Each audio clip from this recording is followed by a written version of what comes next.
नमस्कार दोस्तों, स्वागत है इस नए वीडियो में। आज हम लोग बात करने वाले हैं झारखंड एसएससी का लैब असिस्टेंट कॉम्पिटिटिव एग्जामिनेशन जिसका फॉर्म फिलअप हो रहा है उसकी प्रक्रिया के बारे में। दोस्तों इसमें पूरी जानकारी हम लेंगे, किस प्रकार से फॉर्म फिलअप किया जाता है एवं इसका लास्ट डेट कब रहेगा और इसमें कितना चार्ज लिया जा रहा है और सारी जानकारी को कवर करेंगे दोस्तों, तो वीडियो में अंत तक बने रहें। सबसे पहले अगर आप नए हैं तो हमारे चैनल सीके जॉब सर्च को सब्सक्राइब जरूर कर दीजिएगा, क्योंकि इस चैनल के माध्यम से हम जॉब से रिलेटेड, एडमिट कार्ड से रिलेटेड या फिर आंसर की रिजल्ट से रिलेटेड नोटिफिकेशन लेकर के आते रहते हैं। तो हमारे चैनल को जरूर सब्सक्राइब करके रखिएगा दोस्तों। तो सबसे पहले आपको झारखंड एसएससी के ऑफिशियल वेबसाइट पर चले आना है। वहाँ पर आने का लिंक हमने डिस्क्रिप्शन बॉक्स में दिया हुआ है, वहाँ पर डायरेक्ट क्लिक करके आप डायरेक्ट जो है झारखंड एसएससी के ऑफिशियल वेबसाइट पे आ सकते हैं। यहाँ पे आने के बाद आपको एक बात ध्यान देना है कि सबसे पहले यहाँ पे देख लेना है रजिस्ट्रेशन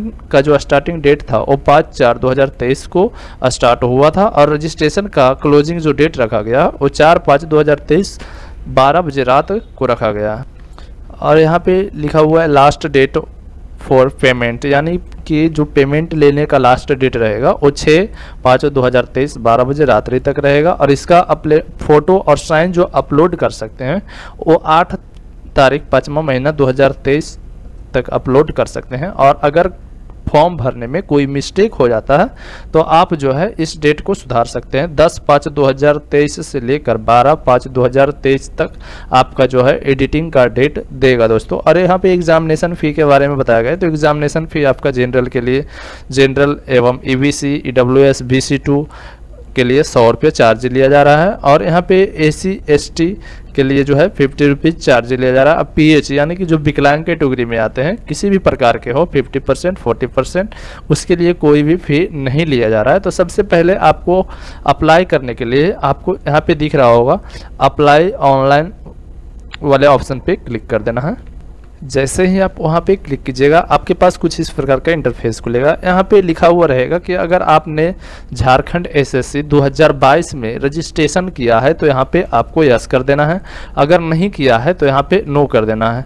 तो चलिए, अगर आपने किया है तो यहाँ पे यस करके आप यहाँ पे रजिस्ट्रेशन नंबर लिख दीजिएगा और डेट ऑफ बर्थ लिख दीजिएगा। प्रोसीड वाले ऑप्शन पर क्लिक कीजिएगा तो आपका जो है फॉर्म खुल करके चला आएगा। अगर आपने रजिस्ट्रेशन नहीं किया है तो यहाँ पे आपको नो कर देना है। नो करने के बाद आपको यहाँ पे सिटीजन ऑफ इंडिया चूज करने के लिए बोल रहा है, तो यहाँ पे यस कर देना है। उसके बाद यहाँ पे एप्लीकेंट नेम लिखना है। एप्लीकेंट जो भी व्यक्ति का आप फॉर्म फिल कर रहे हैं यहाँ पे उनका नाम लिख दीजिए, डेट ऑफ बर्थ लिख दीजिएगा, जो भी उनका डेट ऑफ बर्थ है यहाँ पे लिख दीजिएगा। फिर उसके बाद आपको यहाँ पे डेट ऑफ बर्थ जो रहना चाहिए वो 10th के मार्कशीट या सर्टिफिकेट के अनुसार रहना चाहिए। नेक्स्ट में आपको फादर नेम लिखना है। उसके बाद आपको mother name, gender, marital status यहाँ पे सिलेक्ट करना है। मैरिड हैं आप या अनमैरिड हैं, अगर अनमैरिड हैं तो अनमैरिड कर दीजिएगा। फिर उसके बाद यहाँ पे पूछा जा रहा है are you local residential of Jharkhand, यहाँ पे सिलेक्ट कर लेना है। तो यहाँ पे यस कर देना है। अगर आप झारखंड के निवासी है तो यहाँ पे सिलेक्ट कर देना है। फिर उसके बाद यहाँ पे पूछा जा रहा है आपसे कि आप जो है किस डिस्ट्रिक्ट के निवासी हैं, यहाँ पे सिलेक्ट कर लेना है। आप अपना डिस्ट्रिक्ट, जो भी डिस्ट्रिक्ट में आप रह रहे हैं यहाँ पे सिलेक्ट कर लीजिएगा। फिर उसके बाद यहाँ पे रिजर्वेशन कैटेगरी पूछा जा रहा है, आप जनरल से आते हैं, SC से आते हैं या ST से आते हैं, तो यहाँ पे जिस भी कैटेगरी से आप आते हैं यहाँ पे सिलेक्ट कर लीजिएगा। फिर उसके बाद यहाँ पे पूछा जा रहा है are you an ex serviceman, army, air force, navy, आप किसी चीज़ के रिटायर्ड कैंडिडेट हैं तो यहाँ पे सेलेक्ट कर दीजिएगा। अगर है तो यस कीजिएगा, नहीं तो आपको नो कर देना है। फिर उसके बाद अगर आपके पास स्पोर्ट का कोई सर्टिफिकेट या आपने कभी स्पोर्ट खेला है तो यहाँ पे यस कर दीजिएगा। फिर उसके बाद आपसे पूरी डिटेल्स लिया जाएगा स्पोर्ट का, अगर नहीं है तो यहाँ पे नो कर दीजिएगा। नेक्स्ट में आपको PH हैंडीकैप्ड अगर है तो यस कीजिएगा, नहीं तो आपको नो कर देना है। फिर उसके बाद यहाँ पे आधार नंबर डाल देना है, जो भी आपका आधार नंबर है यहाँ पे डाल दीजिएगा। अगर नहीं है तो कोई दिक्कत नहीं, आप इसे ब्लैंक भी छोड़ सकते हैं। फिर उसके बाद आपको यहाँ पे आइडेंटिटी मार्क डाल देना है। जैसे अगर आपका शरीर में कहीं पे हैंड में कटा हुआ का निशानी है तो यहाँ पे डाल दीजिएगा अ cut mark on the hand. उसके बाद सेकेंड में आप डालना चाहते हैं तो डाल सकते हैं, नहीं तो आप इसे ब्लैंक छोड़ सकते हैं। फिर उसके बाद आपको नीचे चले आना है। नीचे में यहाँ पे परमानेंट एड्रेस और कॉरस्पॉन्डेंस एड्रेस फिलअप करना है। परमानेंट एड्रेस में आप विलेज लिख दीजिए, उसके बाद आप पोस्ट लिख दीजिए। नेक्स्ट में आप पुलिस स्टेशन, आप डिस्ट्रिक्ट भी लिख सकते हैं। उसके बाद आप जो है अपना गांव का नाम यहाँ पे डाल दीजिएगा या फिर सिटी का नाम डाल दीजिए। उसके बाद आपको यहाँ पे डिस्ट्रिक्ट सेलेक्ट कर लेना है, स्टेट सेलेक्ट कर लेना है, पिन कोड सेलेक्ट कर लेना है, पिन कोड यहाँ पे डाल देना है। उसके बाद अगर आपका कोरोस्पोंडेंस एड्रेस सेम है तो यहाँ पे सेम एज वाले ऑप्शन पे क्लिक करके आप जो है सेम कर सकते हैं। अगर आपका डिफरेंट है तो दोनों को डिफरेंट भरना पड़ेगा। उसके बाद यहाँ पे नीचे चले आते हैं तो नीचे में यहाँ पे मोबाइल नंबर लिखा हुआ है, यहाँ पे आपको मोबाइल नंबर डाल देना है। मोबाइल नंबर के आगे 0 नहीं लगा हुआ रहना चाहिए। फिर उसके बाद आपको नीचे चले आना है, यहाँ पे कंफर्म मोबाइल नंबर डाल देना है। उसके बाद आपको ईमेल आईडी डाल देना है। नेक्स्ट में आपको ईमेल आईडी कंफर्म कर लेना। उसके बाद यहाँ पे प्रेफरेंस पूछा जा रहा है। आप प्रेफरेंस में फर्स्ट में आप क्या देना चाहते हैं, लैब असिस्टेंट फिजिक्स देना चाहते हैं या केमिस्ट्री देना चाहते हैं या फिर बायोलॉजी देना चाहते हैं, यहाँ पे सिलेक्ट कर लीजिए जिस भी प्रकार से आप यहाँ पे देना चाहते हैं। फर्स्ट में जैसे लैब असिस्टेंट बायोलॉजी दे दी है तो यहाँ पे, फिर उसके बाद सेकेंड में लैब असिस्टेंट फिजिक्स दे दी है, थर्ड में लैब असिस्टेंट केमिस्ट्री दे दी है। फिर उसके बाद यहाँ पे आपको नीचे चले आना है, एजुकेशन डिटेल्स को फिलअप कर लेना है। यहाँ पे आपको स्कूल का नाम लिखना है, जो भी आपका स्कूल है उसका नाम लिख देना है। फिर उसके बाद आपने जिस बोर्ड से पास किया है, जैसे CBSE,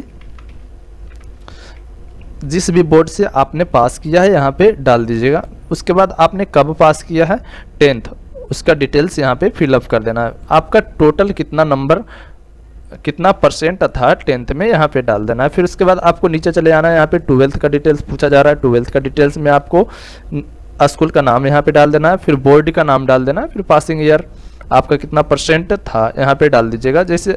और सब्जेक्ट में आपको लिख देना है, अगर फिजिक्स केमिस्ट्री मैथ था फिजिक्स केमिस्ट्री मैथ लिखिएगा, फिजिक्स केमिस्ट्री बायोलॉजी था तो फिजिक्स केमिस्ट्री बायोलॉजी लिखिएगा। फिर इसके बाद आपको यहाँ पे चले आना है ग्रेजुएशन वाले डिटेल्स पे। तो ग्रेजुएशन वाले डिटेल्स में आपको स्कूल का नाम लिखना है, बोर्ड का नाम लिखना है, आपने जिस भी बोर्ड से ग्रेजुएशन पास किया है।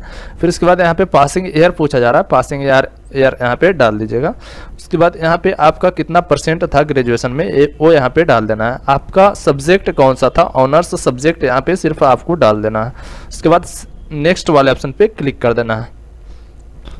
उसके बाद आपके पास जो है प्रीव्यू का ऑप्शन शो करने लगेगा, आपका पूरा डिटेल्स यहाँ पे खुल करके चला आएगा। यहाँ पे आपको पूरी अच्छी प्रकार से चेक कर लेना है दोस्तों। अगर आपका कुछ गलत है तो आपको सबसे नीचे चले जाना है। नीचे आने के बाद आपको यहाँ पे एडिट का ऑप्शन भी शो कर रहा है, यहाँ पे आप बैक जा करके फॉर्म को एडिट कर सकते हैं। अगर आपका बिल्कुल सही है तो यहाँ पे टिक मार्क कर दीजिए। फिर इसके बाद यहाँ पे डिक्लेरेशन फॉर्म, ये जो कैप्चा कोड दिख रहा होगा, एक कैप्चा कोड को यहाँ पे फिलअप कर दीजिएगा। उसके बाद सबमिट वाले ऑप्शन पे क्लिक कर दीजिएगा। उसके बाद सबमिट करने के बाद आपका जो है रजिस्ट्रेशन सक्सेसफुल हो जाएगा। उसके बाद आपसे बोला जाएगा कि आप जो है फोटो और साइन को अपलोड कर सकते हैं। ये जो रजिस्ट्रेशन नंबर है आप इसे जो है रख सकते हैं, तो इसे आप कॉपी करके रख लीजिए या फिर आप कहीं भी लिख लीजिए। उसके बाद जो है आप प्रोसीड वाले ऑप्शन पे क्लिक कर दीजिएगा।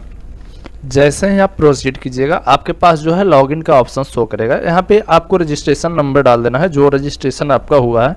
उसके बाद आपको यहाँ पे डेट ऑफ बर्थ डाल देना है। फिर उसके बाद आपको कैप्चा जो शो कर रहा है यहाँ पे कैप्चा डाल देना है। उसके बाद लॉगिन वाले ऑप्शन पे क्लिक कर देना है। जैसे ही आप लॉगिन वाले ऑप्शन पे क्लिक कीजिएगा आपके पास कुछ इस प्रकार का इंटरफेस खुलेगा। यहाँ पे आपको जो है फोटो अपलोड कर देना है। फिर उसके बाद आपको साइन अपलोड कर देना है। फोटो कुछ इस प्रकार से अपलोड करना है कि आपका जो फोटो होना चाहिए 20 KB से लेकर 50 KB के बीच में होना चाहिए, और यहाँ पे जो साइन होना चाहिए वो 10 KB से 20 KB के बीच में होना चाहिए। अब पिक्सल भी यहाँ पे लिखा हुआ है तो पिक्सल आपका 165 गुने 125 होना चाहिए आपका पिक्सल फोटो का, और साइन का 80 गुने 125 पिक्सल होना चाहिए साइन का। जैसे ही आप यहाँ पे अपलोड कीजिएगा, जैसे यहाँ पे फोटो को चूज कर लेंगे, फोटो को चूज कीजिएगा तो फोटो चूज होने के बाद आपको अपलोड फोटो वाले ऑप्शन पे क्लिक कीजिएगा अपलोड करने के लिए। तो चलिए हम फॉर्म को अपलोड फोटो और साइन को अपलोड करके आपको दिखाते हैं। जैसे ही आप अपलोड वाले ऑप्शन पे क्लिक कीजिएगा आपके पास कुछ इस प्रकार का इंटरफेस खुलेगा, फोटोग्राफ सक्सेसफुल अपलोडेड। उसके बाद यहाँ पे ओके कर देना है। साइन को भी इसी प्रकार से अपलोड कर लेना है। तो साइन अपलोड करने के बाद आपको यहाँ पे कैप्चा शो कर रहा होगा, एक कैप्चा को यहाँ पे फिलअप कर देना। उसके बाद सेव एंड नेक्स्ट वाले ऑप्शन पे क्लिक कर देना है।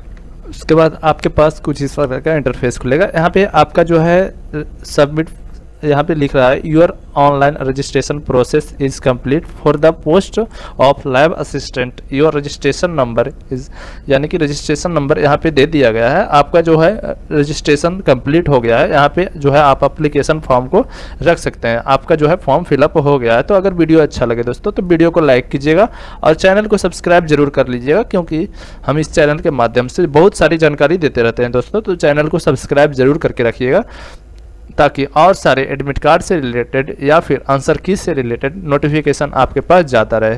तो चलिए मिलते हैं फिर अगले वीडियो में, तब